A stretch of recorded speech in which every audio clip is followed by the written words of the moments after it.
Welcome back to the Deep Dive, the show uh, engineered to cut through that relentless noise in the crypto world. There's so much noise. Right, and just deliver the insights that actually matter. If you're like us, you're just constantly bombarded. News alerts, social media, market takes. It's like a fire hose. Yeah, trying to figure out what's actually important Yeah. versus just, chatter. It's tough. It feels like a full-time job sometimes. But hey, that's why you tune in, and that's why we've tailored this deep dive just for you.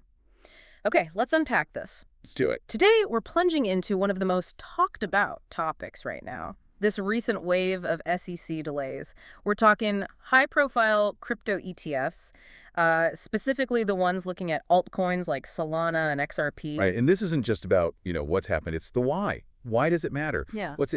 Tell us about this this high-stakes game between traditional finance and crypto innovation. Exactly. It's a real chess match. Absolutely. And to guide us through this complex landscape, we've really sifted through a ton of sources. The latest news articles breaking down every delay, in-depth market analyses looking at how investors are reacting, and even official guidance straight from the SEC itself. Okay. So our mission, really, is clear. Well, To help you understand not just what these recurring delays mean, but why they fundamentally impact, your investment strategies, the broader market dynamics for traders, and the whole evolving Web3 landscape. so basically, consider this your shortcut to being properly well-informed on this critical regulatory tug-of-war that's shaping crypto right now. Exactly, the definitive shortcut. All right, so to really set the stage, let's ground ourselves in the immediate facts. What just happened? Okay. The situation is, well, it's pretty clear. The SEC, the U.S. Securities and Exchange Commission, they've once again pushed back decision deadlines on several highly anticipated crypto ETFs. And these aren't minor filings, right? We're talking big names. Not at all. These are applications from significant players targeting some of the biggest altcoins out there. For instance, that proposed Bitcoin and Ethereum ETF linked to Truth Social. Ah, yes, the one that got a lot of attention. Right, for various reasons. Its decision is now targeted for October 8th. Okay.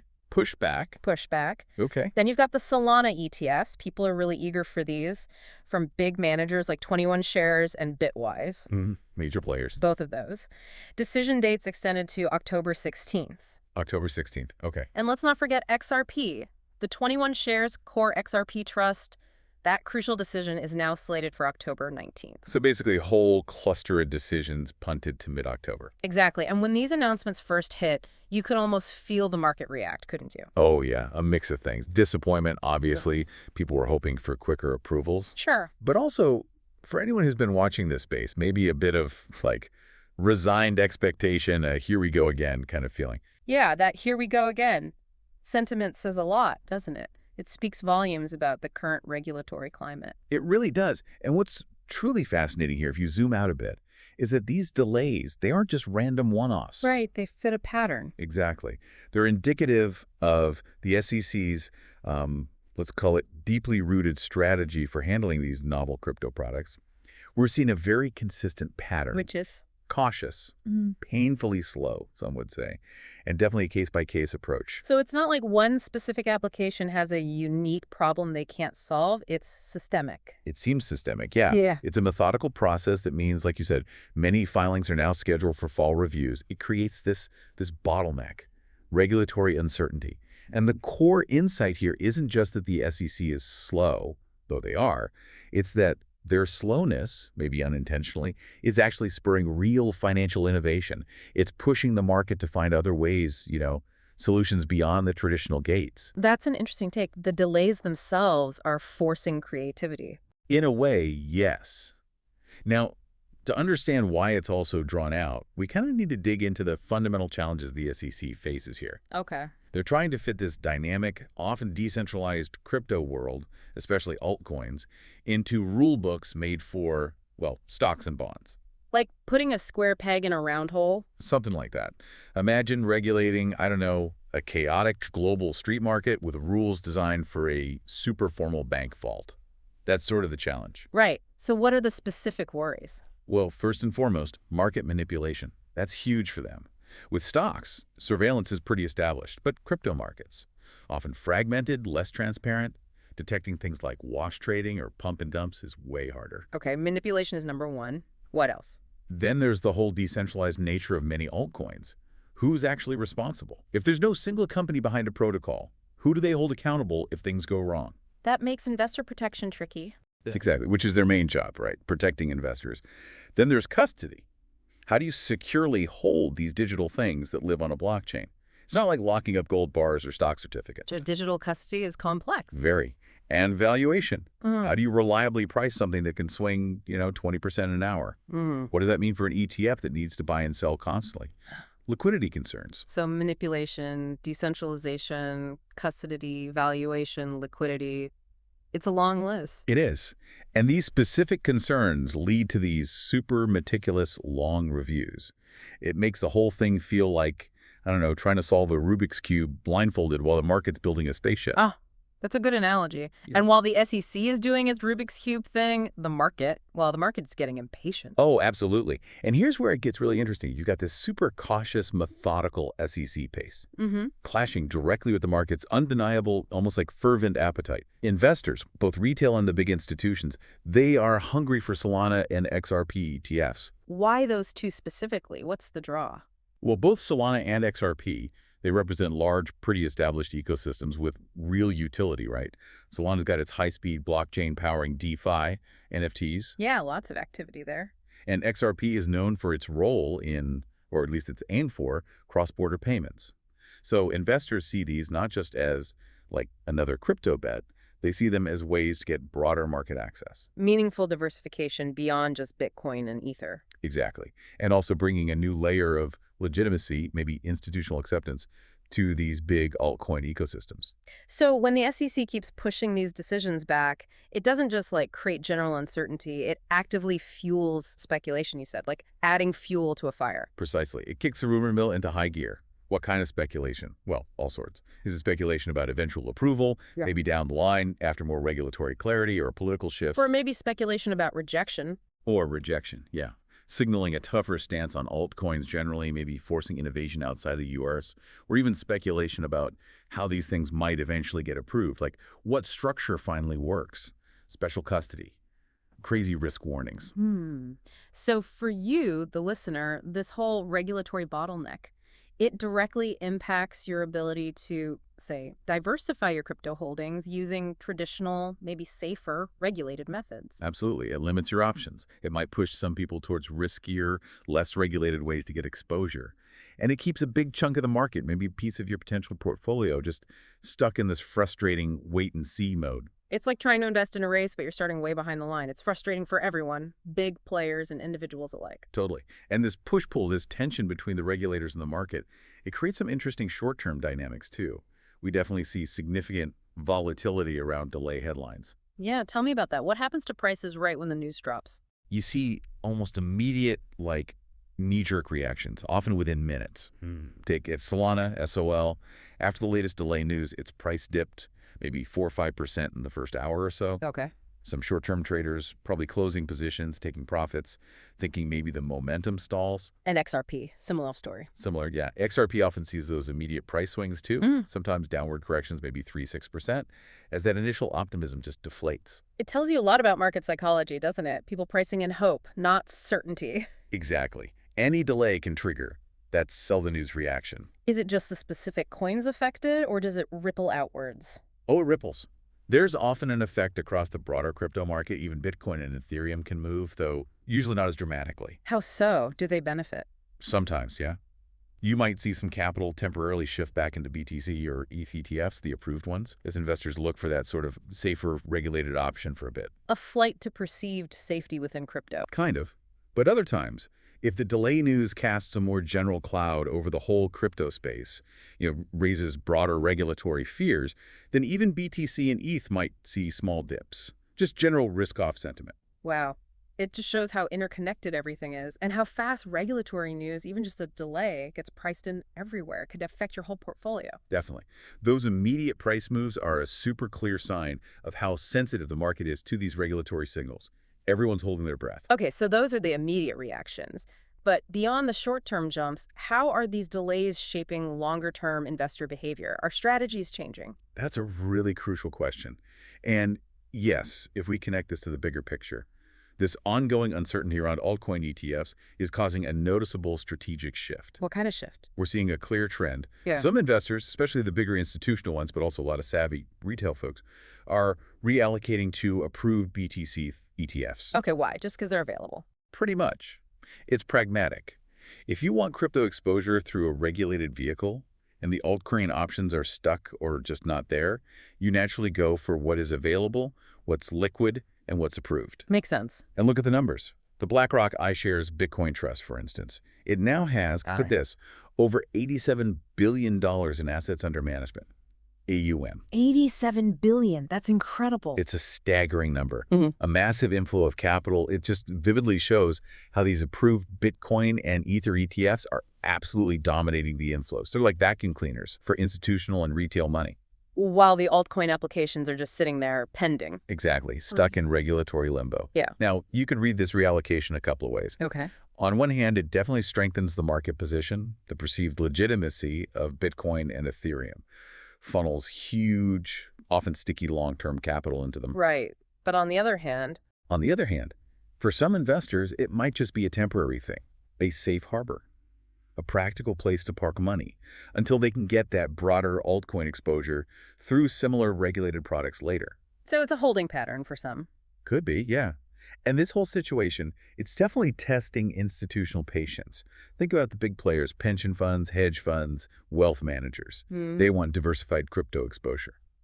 But the U.S. regulatory scene is really constraining their options. Are they pulling out of crypto altogether? Not necessarily. Mm-hmm. Many are still holding directly or using private funds, but not being able to easily allocate client money into a mixed basket of altcoins via ETFs. That's a big hurdle. Compliance issues, internal rules. All of that. They often need that clear regulatory green light that an ETF provides for really large-scale investment. So this long delay forces them to either wait, which is hard in finance. Very hard. Things move too fast. Right. Or they start looking for new strategies emerging to get around the traditional ETF process. Which leads to innovation again. Exactly. It's market ingenuity responding directly to that regulatory friction. Okay, so what does this all mean then for the broader Web3 landscape? It sounds like while the main road via the SEC is slow and full of potholes, Yeah. new side roads are being paved pretty quickly. That's a great way to put it. Innovative solutions aren't just popping up. They're really starting to flourish. These regulatory hurdles, frustrating as they are actually driving a new wave of creativity, of financial engineering, even on Wall Street. So this general idea of alternative approaches is really gaining steam. Significant traction, yeah. Mm. Especially as investors and institutions look for ways to get exposure and maybe more importantly, yield in a compliant way, even without a standard spot altcoin ETF. It's that classic market dynamic. Find a way to meet the demand even if the front door is blocked. Precisely. Which brings us perfectly to a really fascinating, super relevant case study here. Yeah, okay. What is it? The REX Osprey Solana plus staking ETF. Ticker is SSKX. SSKX. Okay, the Solana staking ETF. Exactly. This product really represents a new crypto frontier emerging on Wall Street beyond just Bitcoin and Ether. Yeah. It gives us a glimpse of what the future might look like. When did it launch? Has it gained traction? Launched relatively recently, and importantly, it raised $12 million on launch. 12 million. Okay, maybe not BlackRock numbers, but for a completely new type of product. Exactly. That's significant early interest. It shows there's a real appetite for something more than just basic price exposure. So what makes it unique? You mentioned staking. Right. Its big appeal is offering an approximate 7.3% staking yield. That makes it the first U.S. ETF with staking exposure. Okay, let's pause there. Remind us quickly what is staking in simple terms. Sure. Think of it like earning interest in a savings account, but for crypto. With certain cryptocurrencies, like Solana, that use proof of stake, Mm-hmm. you can lock up or stake your coins to help secure the network, validate transactions. In return for helping out, you earn rewards, usually more coins. So this ETF lets you earn those rewards without doing the staking yourself. Exactly. It gives you exposure to Solana's price, plus it lets you participate in that staking yield without dealing with the complexities and sometimes the risks of direct staking. Why is that so appealing compared to just a regular spot ETF?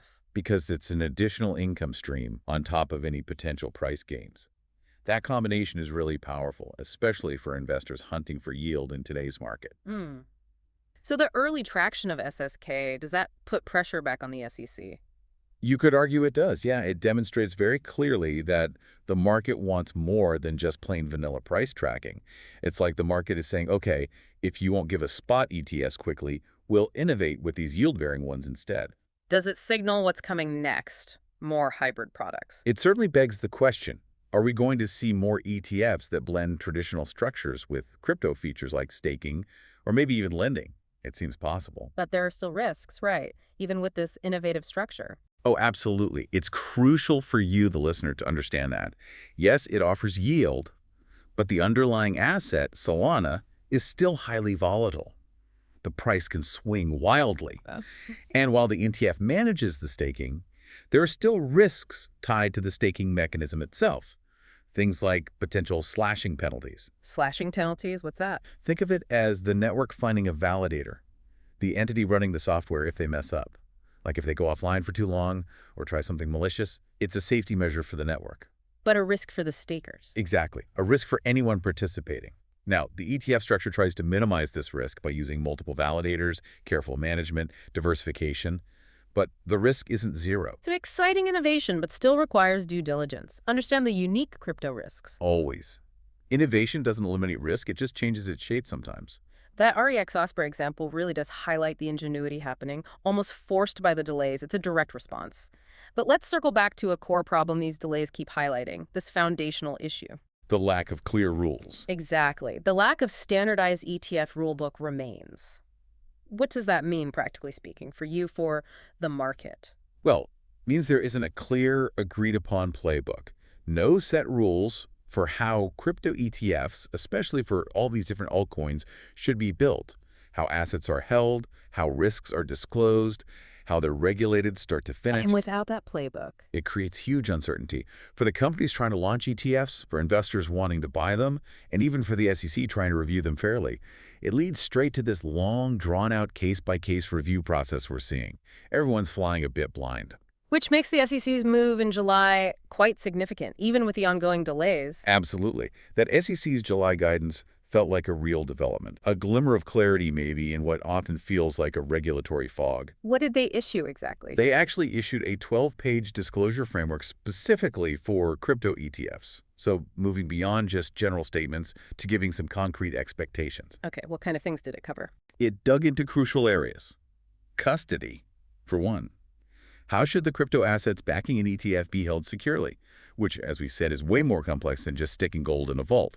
It's about hot versus cold storage, multi-sig wallets, key management, making sure those digital assets are safe from hacks or loss. Right. What else? Transparency. What information needs to be publicly available so investors understand the fund? Not just standard financial stuff, but details specific to digital assets.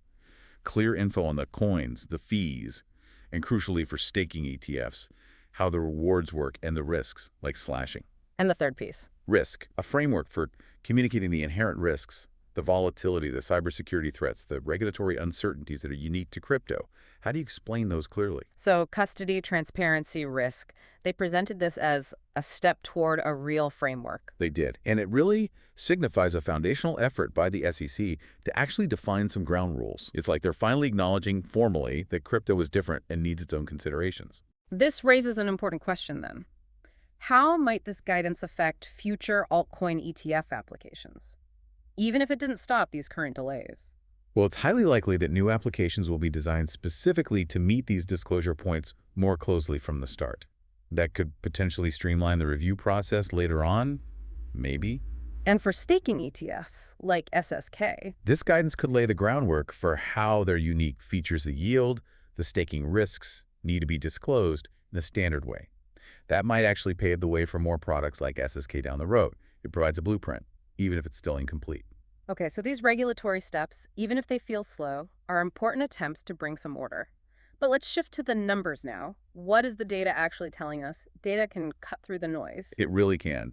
And we've seen some compelling data points that show where the Met demand is right now. Like what? Like the Ethereum ETFs. Since they got approved, they saw an incredible $3.7 billion in ETF inflows in just 8 days. 3.7 billion in 8 days. Wow. Yeah, that's a huge amount of capital flowing into regulated Ether products super fast. It screams robust institutional and retail appetite. once a regulated product is actually available. And then you contrast that. You contrast that with the other side. No comparable altcoin ETF flows. Why? Well, because there are no approved altcoin ETFs for the money to flow into. Right. It highlights this massive demand gap. Investors clearly want these products. They want the diversification. But they just can't get them through regulated channels yet. It's like that restaurant analogy used huge line outside, but the kitchen's only making 2 dishes, even though people want the whole menu. Exactly. So how can we use other data like on-chain metrics to understand this better? Does it show real usage versus just ETF hype? Yeah, analyzing on-chain metrics is super insightful here. It helps gauge actually user engagement versus just speculative trading around ETF news. Give me an example. Okay, so hypothetically, if we looked at active wallets for Solana and XRP, say before and after these latest delay announcements. For XRP, after its delay, we might have seen active daily addresses dip, let's say 10–12% in the next couple of days before stabilizing. Suggesting some users were mainly waiting for the ETF. Possibly, yeah.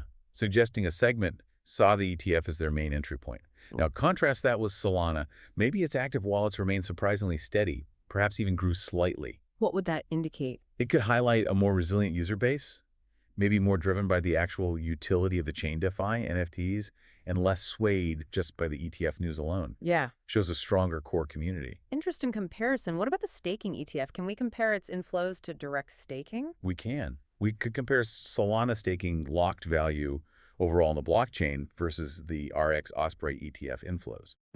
What we've generally seen so far is that Solana's total staked value keeps climbing steadily, meaning the SSK ETF doesn't seem to be stealing users from direct staking. It's not cannibalizing it.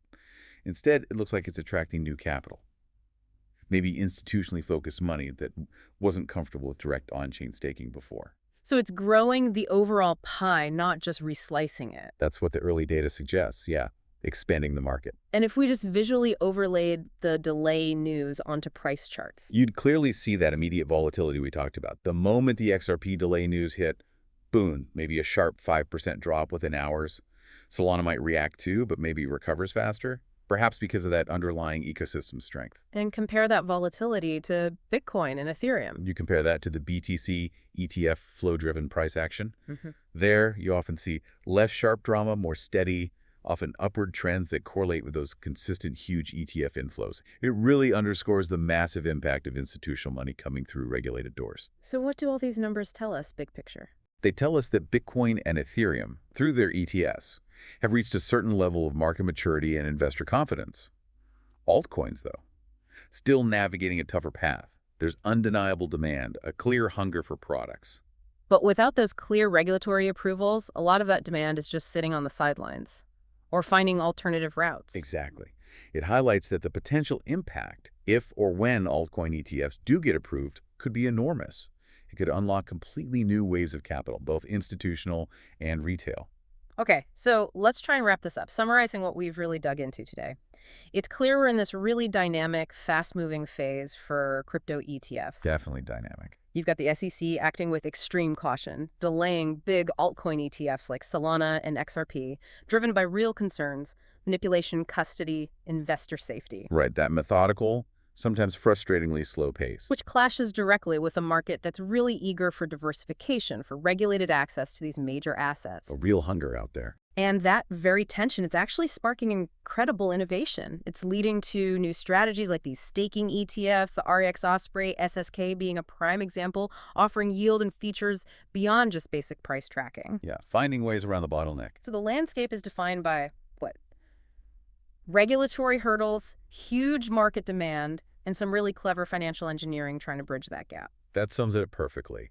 The world of crypto ETFs is just constantly shifting. It's this real tug of war between old rules and new tech. And for you, the listener, really getting a handle on these nuances is key for your own investment journey. Absolutely. So it leaves us with a big question, doesn't it? Given the SEC's slow pace, and given these innovative approaches like staking ETFs, finding ways forward, what will define the future here? Will it be those slow, hard-won regulatory breakthroughs finally opening the traditional gates? Or will it be more about this market-driven financial ingenuity, just finding new creative paths around those traditional hurdles altogether? What stands out to you from today's deep dive? That is a fantastic question to chew on, and it really frames this whole ongoing evolution of crypto adoption. A perfect place to pause. Hmm. As we wrap up this deep dive, just a quick reminder, your engagement really does make a difference for us. So don't forget to like this deep dive if you found it valuable, subscribe to the deep dive channel, and maybe hit that notification bell. Yeah, your comments, your engagement, it genuinely helps Crypto Robot grow. Boosts visibility in the algorithm, lets us keep bringing you these kinds of breakdowns that hopefully actually matter. Exactly. We want to keep digging into what matters. So thanks for joining us on this exploration into the pretty complex, evolving world of crypto ETFs. Thanks everyone for tuning in. Yep. Thanks, everyone. We'll catch you on the next one.